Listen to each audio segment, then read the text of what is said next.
So I find myself on another kind of messed up job, tile job on a tub shower combo. And once again, I preface all my videos where I do these, that type of videos, I preface it with saying that this is for homeowners and DIYers mainly. This is my my found audience that I have.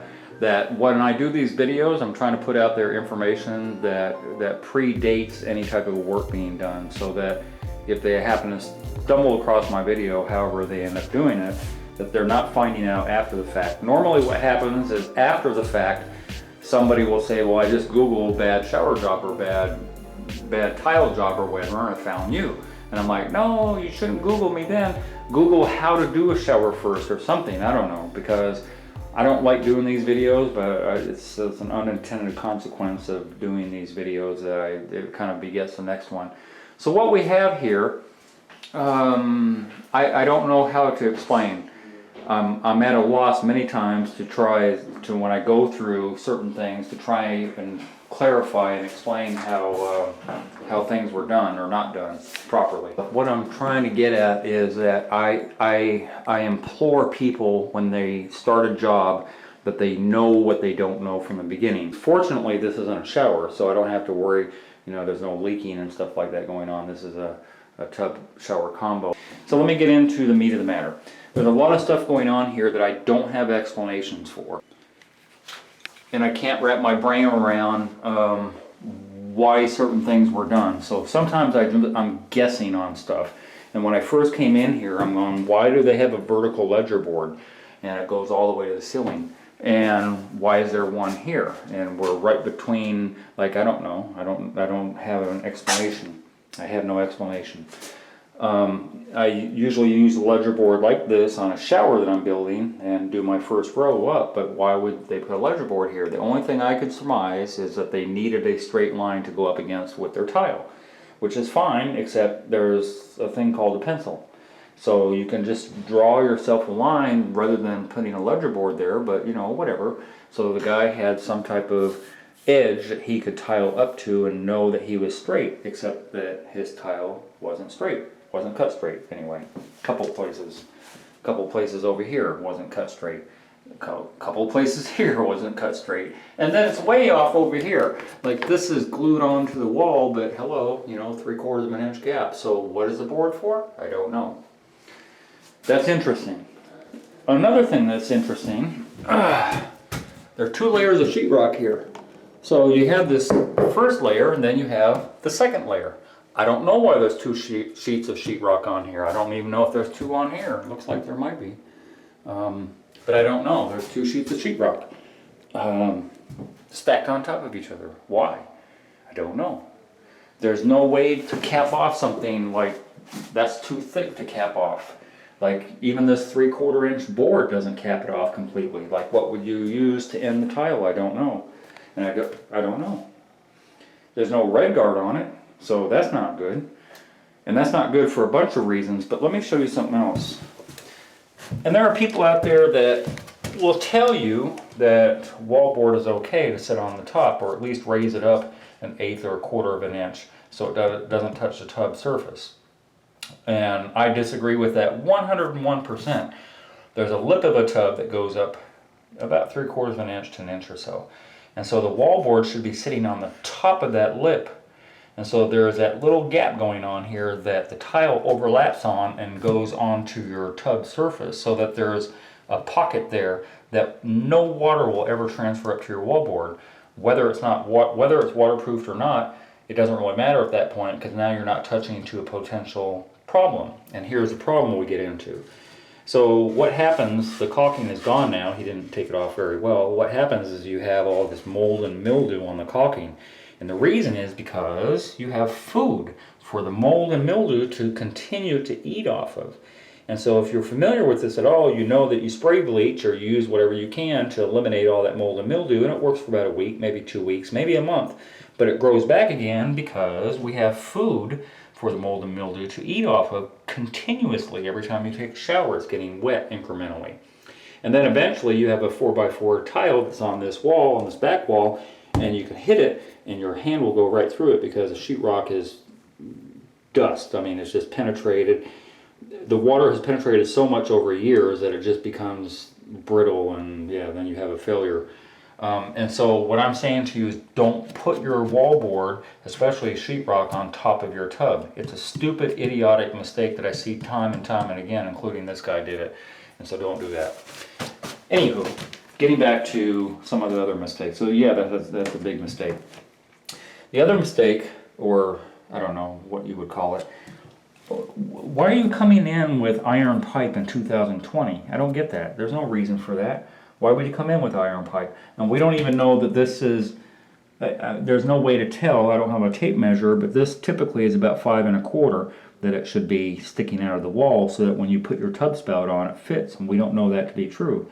I don't know why he used an iron pipe other than the fact that maybe he put a second sheet. It's possible he put a second sheet of sheetrock on here to facilitate the length that he needed to be here. That would be really stupid. Oh my God. I just thought about that.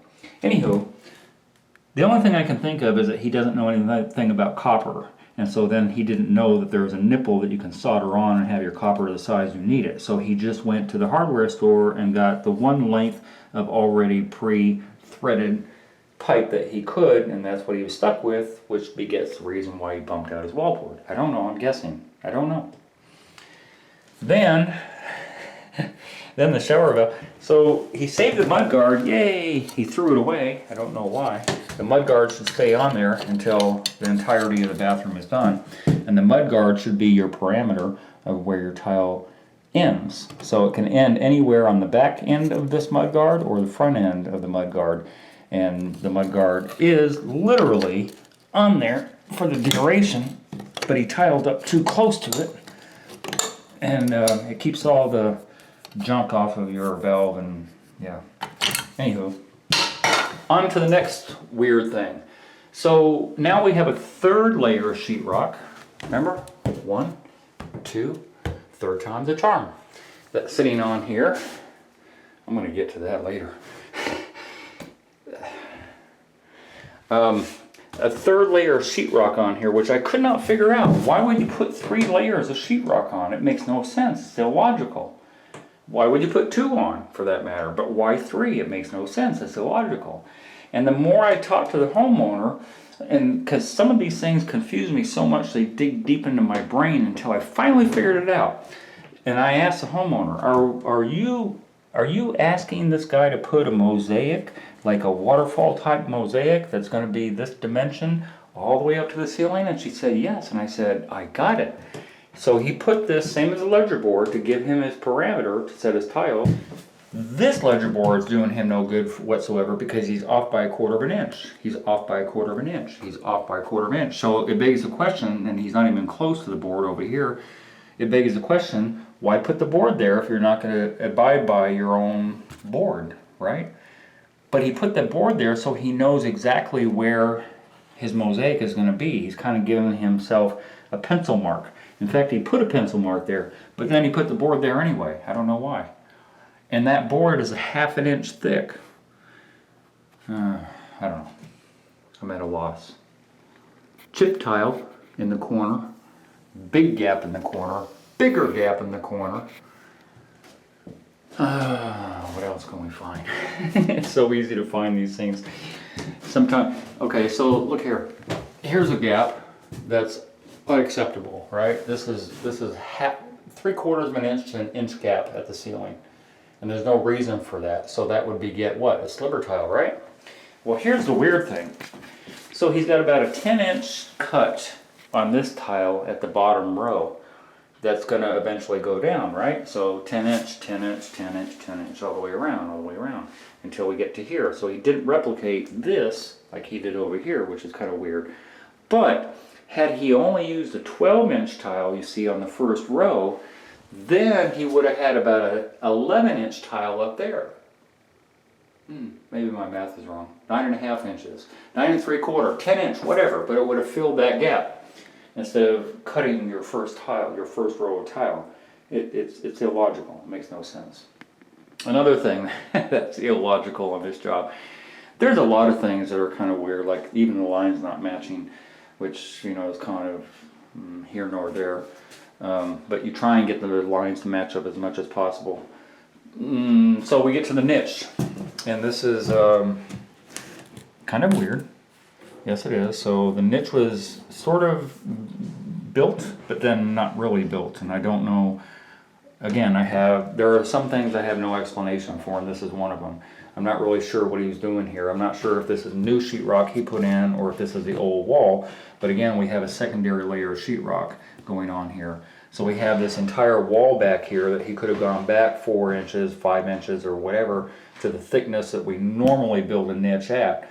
And he didn't do that. And so apparently he was going to do it at some point, but as it stands right now, it just looks like this is a finished product, and I don't know what I don't know. So I don't know how he proposed to build a niche after he's already set tile. And then the niche isn't centered. So that's kind of, again, you know, a small thing, but, you know, it kind of matters. And it matters in the preponderance of all these things where you say to yourself, this guy wasn't a tiler. I don't know, I mean, so he stuck cardboard in here for some reason. Oh, a spacer and cardboard, and pretty good sized gap at the bottom, which I guess, you know, like, you know, I don't mean to go on and on, but as I start noticing these things, and as I first came in here, all the obvious things popped out at me, and some of the non-obvious things, well, I mean, I don't know. Some of the non-obvious things, to me, right off the bat, this was laying down here, which I never really looked at too much until I looked at it. And then I noticed that it's a 1/8 inch V-notch trowel, which has no reason whatsoever to be in this bathroom, none. And it's used. And it's used already, and although it's new, it's been used. So this size of a trowel for this size of a tile has no purpose together. Then on top of that, and this is it, I guess he played around on it. So he used a whole bucket of this pre-mixed thin set, which I don't get into pre-mixed thin set at all because I don't like it, because it's not strong. But, you know, that's what he used. Thin set is really hard as a rock. I just broke this piece with my finger. Real good thin set, you shouldn't be able to just crumble like this. And that's why, that's the main reason. Look at here. I just took this piece off with my hand easily. And I just broke it with with 2 of my fingers easily. And this is the reason I don't like pre-mixed thin set. It may as well just be mastic, and neither one I have a purpose for in a bathroom, in a shower. So yeah, big mistake on just this alone. If all I saw was this and somebody blindfolded me to the shower, I already know he's not building a shower. I already know he's not doing it right anyway. So again, not to go on and on, I'll wrap this up because, you know, I've already talked too much. But if you're gonna do your own shower, don't make these mistakes. If you're gonna hire somebody, stop these mistakes before they ever get to this point, or at least question why they're doing question why he's putting a double layer sheetrock. That's just something I've never seen before. As bad as the videos that I have on my channel are, I've never seen a layer of sheetrock, and can't understand why it was done. You know, but it is what it is, and they got to deal with it. But please don't you. Hey, if you enjoyed that video and you learned something, consider being a Patreon member. $5, $10, $15 a month would help me greatly produce more videos. I make nothing from YouTube at all. If you're going to call me for advice, please donate $50 for 30 minutes. My link to my PayPal and my Patreon account is down below. And if you haven't already, hit the subscribe button and hit the bell so you get immediate notifications as soon as I post videos. And thank you very much for your support.